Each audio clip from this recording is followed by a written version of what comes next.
the Kel Tec P-15 pistol. Now, I know this pistol's been out on the market for about 2 years.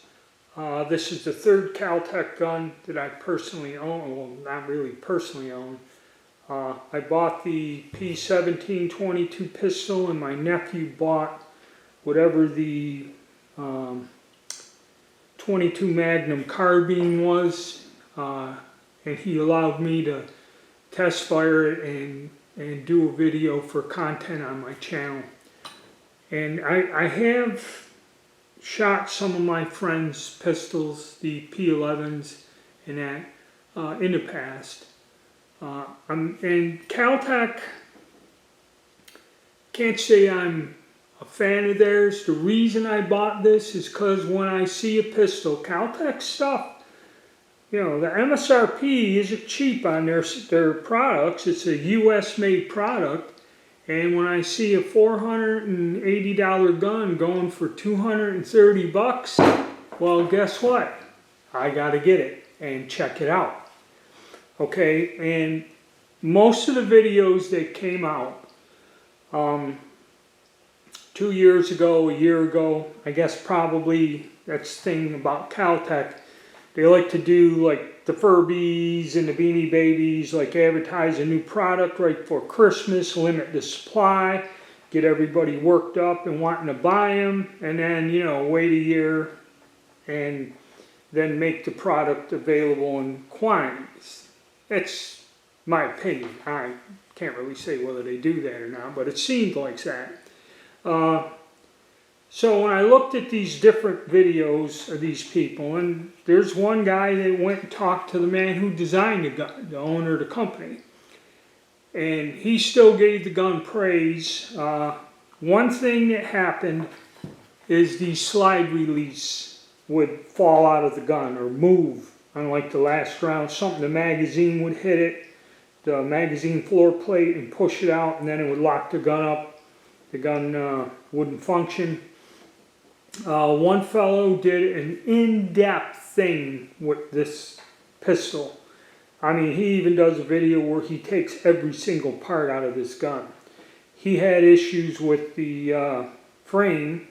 He had to send it back, and they redid the frame, and then he had issues with the slide release moving, and he also had a boatload of light strikes.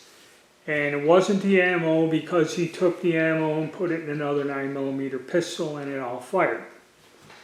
Okay, so I'm expecting these issues when I got the gun. I take the gun out, and as you can see in the video, I mean, this gun really impressed me. I was amazed. Okay, it shot ammunition that in my other striker fired pistols I had issues with. It fired every single round I put in there. It was fairly accurate, you know, just my shooting abilities. But the gun is accurate, controllable, and functioned 100%, okay?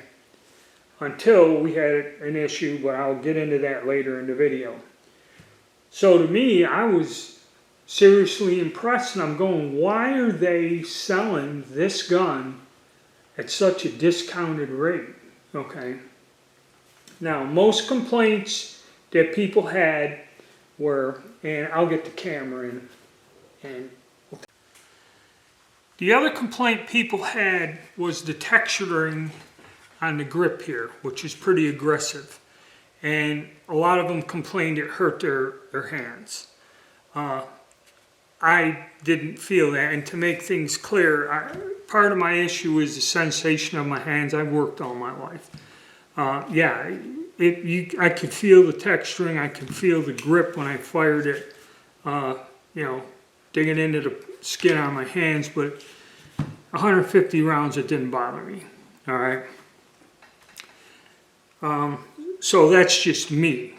They also said that the gun was so light it felt like it was coming out of their hands. Again, with this magazine, and there was a difference, and in the video you see it. When I had the full-size mag in there, it shot fine. If I put the flat base where my pinky was hanging out, it would shoot different. I just had to adjust my grip and how I fired the pistol when I was using it. Now, I did say in the end of that video I ran into an issue. And what it is, as you see here, was the grip safety. What happened was I was firing the gun one-handed, and somehow I shifted my grip, and I didn't, I was shooting, and then I got a dead trigger.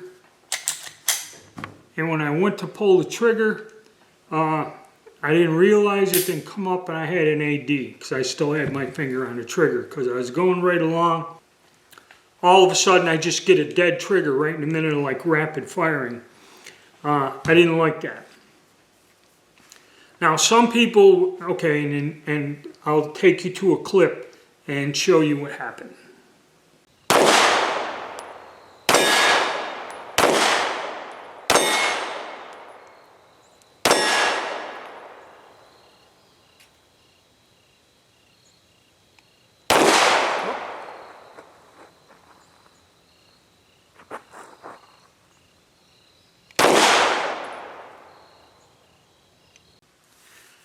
Alright, so I'm trying to figure out what it is. Is it a failure in the mechanism or whatever, or something wrong with the gun? What it was is somehow when I shifted my hand, it was just enough to release the grip safety, and I don't have very good sensation. I can't feel it in there. Now, generally with grip safeties, I haven't had problems. We'll take the 1911. Okay. I've never had an issue with this, but if you notice, this thing is huge, and no matter how you grab this pistol, you're going to get up on a grip safety. Even if you shift your grip or, you know, lighten it up a little. Here, I'll show you. Okay. You got it there, but say I grab a hold of it, I got a light grip on there, it still goes off. I never had an issue with a grip safety on a 1911. People have. It got to the point where when guys would take one and customize it and compete with it, they would actually have this pushed in and a gunsmith drill a pin and pin this into place. Okay?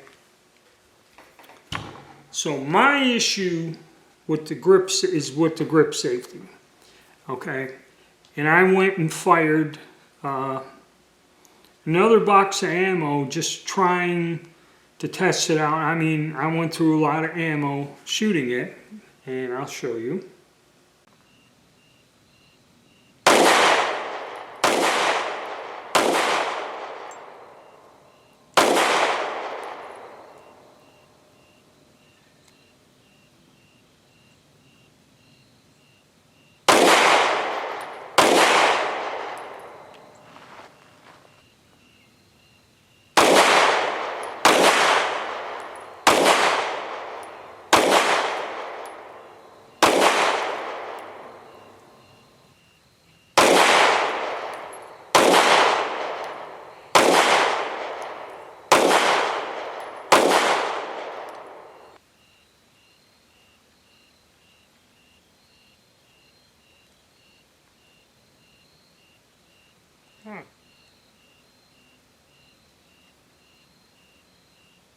Is it because I'm easing off the grip safety? Could be.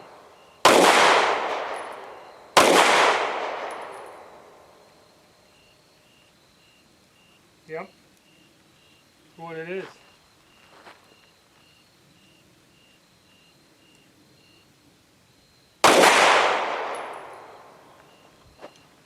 Yeah. Messed up on the grip safety a little. And, you know, that's when I realized, you know, I tried to get it to do that again, is my hand slipped off with the grip safety. And if you look at it, the thing's minuscule, okay? And the way this grip is, I realized that was a problem. So I came home, I switched it off, all right? I was shooting a little to the left, and that comes for the finger control. And so I decided, you know what? I'm going to put that back grip on. Now, I've locked that down. I went in there into the frame and I turned off both the magazine disconnect and the grip safety. But now I'm going to try to snap this back plate on there, see if that makes a difference, see if I shoot any differently. And nobody ever shows you how to put this on. There's a little notch here, which I believe that presses into, and you would take this bottom part, there's a thing here, and I think you'd put it in there, push that up all the way, and then just kind of snap this thing down in there. A screwdriver, a little shove.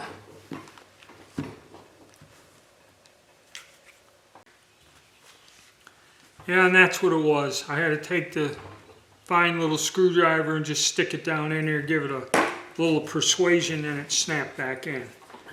Now that does add a little bit to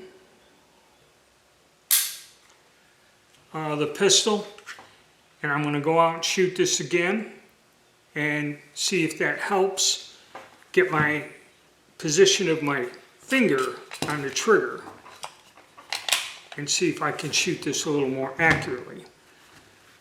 Now, like I said, I really don't understand it. A lot of the issues people had when this gun first came out, I did not have. Yeah, the sight's not adjustable, and this here is just the mechanism that holds everything in. This is not a plate for a sight. At least I don't think it is. So actually it's a light gun, it fits in the hand good, and I can shoot it well, and the damn thing functioned 100% until I started to screw up and I had an issue with the grip safety. So we'll go out again, and I doubt very much I'll have any problems, but for what I paid for this handgun, for a brand name handgun, I know some people really don't like Kel Tec, but for a brand name gun, it's pretty well engineered with all these features and that, and it did hold together for me. So for now, I'm going to go out and run some more 9 through this, and I'll use some hand loads, cast bullets, some weird stuff, and we'll run this. It's a good deal. I mean, if you can still get them from Palmetto State Armory for 230 bucks. I know a lot of people don't like, well, the grip safety and that you can take off. That's the beauty about this gun, is I can turn all that crap off, okay, with a little just twist of a screwdriver. A lot of people think it's too light. A lot of people think that aggressive checkering here is too much, and one guy actually had to put a little glove on his hand to shoot it because it hurt his paws. Me, I like it because I can hang on to this damn thing, and really the people saying that it was shooting like trying to come out of their hands or whatever, I don't know what they're shooting other than this thing that would make you get that feeling, unless you're shooting some sort of a full-sized, heavier weapon, would be the only reason. Other than that, it's a nifty gun, and I'm really impressed, and I'm impressed that I got it for the price I got it. Okay, so I'll do some more work with it, and we'll get back to it after this these mods, and I'll get some more rounds down. You know, I might have to say this is a decent buy, okay? And a lot of the issues that first came out 2 years ago aren't happening, so they must have corrected them in the company over time, over refining their production and that. They've gotten better, and I think it's just the power of YouTube. There's so many videos that put this gun in a bad light that I think it affected the point where the sales suck, and that's why they're kind of liquidating them to move inventory at a reduced price. Alright guys, if you like the videos, the content, hit the like button, subscribe. When you hit the like button, it helps me with the analytics and it helps my channel. And stay tuned.